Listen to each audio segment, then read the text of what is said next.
என் பெயர் பிரதீஷா. நான் 5ஆம் வகுப்பு படிக்கின்றேன். நான் இப்பொழுது தேசபக்தி பாடல் பாட வந்துள்ளேன். எங்கள் தேசம் இந்திய தேசம், வாழ்க வாழ்க வாழ்கவே.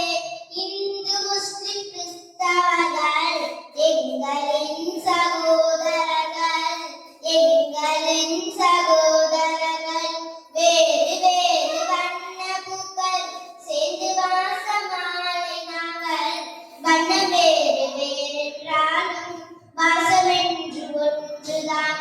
வண்ணம் வேறு வேறென்றாலும் வாசமென்று ஒன்றுதான். எங்கள் தேசம் இந்திய தேசம், வாழ்க வாழ்க வாழ்கவே.